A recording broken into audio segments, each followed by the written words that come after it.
Bienvenue dans ce nouveau Plus Loin, donc consacré à mon petit chouchou, Lex Luthor. Non, je déconne, c'est Shadowman, j'ai trop le seum. Shadowman apparaît pour la première fois dans les débuts de Valiant Comics, tout simplement dans Shadowman numéro 1, une série qui durera 43 numéros. Il a été co-créé par Jim Shooter, le légendaire Jim Shooter, ancien éditeur en chef de Marvel, qui est aussi également le fondateur de Valiant Comics.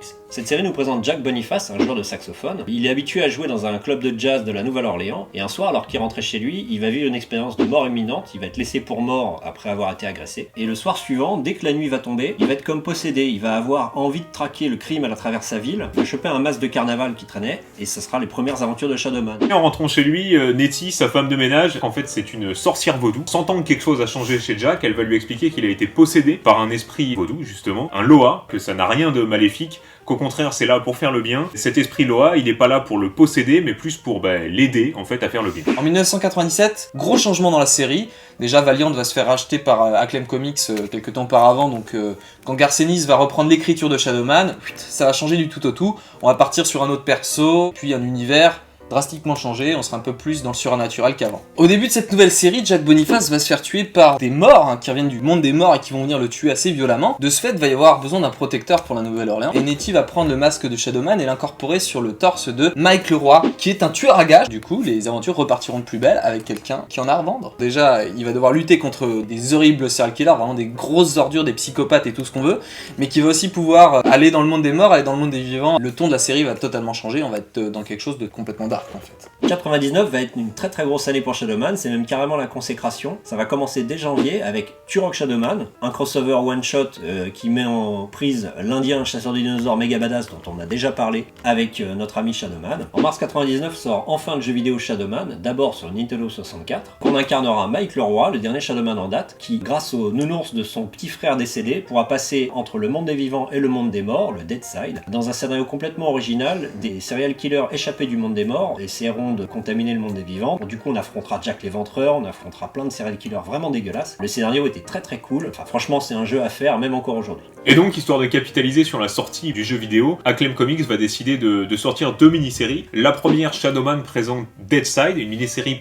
initialement prévue pour être en 4 numéros qui finalement n'en fera que 3, notamment scénarisée par Paul Jenkins, un spécialiste de l'horreur qui a notamment travaillé sur Hellblazer et Spawn en particulier. Et donc la deuxième, sobrement intitulée Shadowman, une mini-série en 6 numéros, scénarisée par Abnett et Lanning, encore une fois des Anglais, qui comme tous les auteurs anglais ont bossé pour 2000 AD, pour Dread, enfin toutes ces conneries là. Et Vertigo. Merci. En 2002 sort la suite du premier jeu vidéo, donc c'est une exclu PS2 à l'époque, c'est une suite correcte, il n'y a pas grand chose à dire, hormis le fait que Acclaim Comics ait fait un espèce de coup de marketing un peu chelou, un peu bizarre, donc il y a eu une controverse, en visant à faire un deal avec des familles qui venaient de perdre un proche et de foutre la pub de Shadowman 2 sur la pierre tombale des nouveaux morts. Chelou.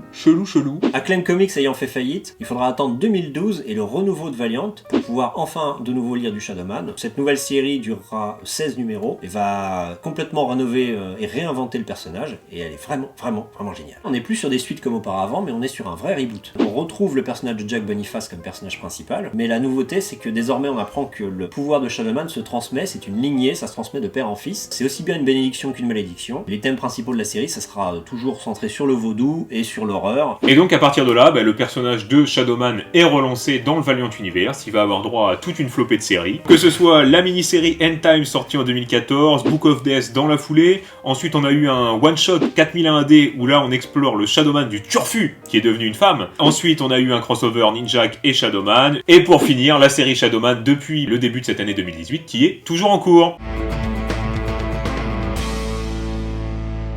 Les pouvoirs de Shadowman vont s'activer uniquement la nuit ou quand il n'y aura pas de soleil, donc éclipse, etc. Enfin, vous voyez le concept. Comme pouvoirs principaux, bon déjà, le fait de pouvoir voyager entre le monde des vivants, le monde des morts, il va pouvoir aussi bouffer des âmes, et en plus de ça, de sentir le mal pour le traquer. Exactement. Tu vas ajouter à ça une palette complète de pouvoirs, forcément qui vont être assez badass, comme une super force, une agilité, le fait de pouvoir se téléporter, de pouvoir traquer, de faire de la magie. Surtout il est badass. Surtout il est badass quoi. Voilà. Te chie dans le cou mec.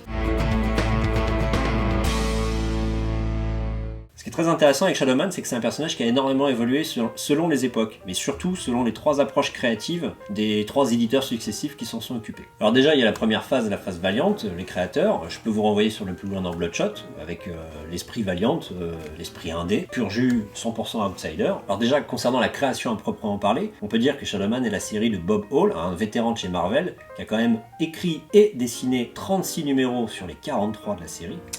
C'est un peu sa série. La série a eu un succès fulgurant et après à peine un an de publication, on atteint des chiffres avoisinant les 100 000 comics par mois, par numéro. Et la deuxième année, on dépasse la majorité des titres de chez Marvel ou chez DC. Ce succès entraîne forcément des crossovers multiples dans le Valiant Universe. Shadowman apparaîtra un petit peu partout, il sera de tous les events. Et donc du coup, il y aura aussi des invités qui viendront s'amuser à faire des petites variantes cover, comme Frank Miller. Quand on a Frank Miller qui fait la cover de son comics, c'est que c'est un succès. Et donc la deuxième période, c'est donc la période Acclaim. Alors ce qu'il faut savoir, c'est que quand Acclaim rachète Valiant Comics en 1996, à l'époque, Shadowman s'est déjà écoulé à plus de 5 millions d'exemplaires de comics vendus, ce qui est quand même pas rien. On est déjà sur un personnage qui pèse bien dans le comics game. Donc pour rappel, Acclaim, c'est un éditeur de jeux vidéo.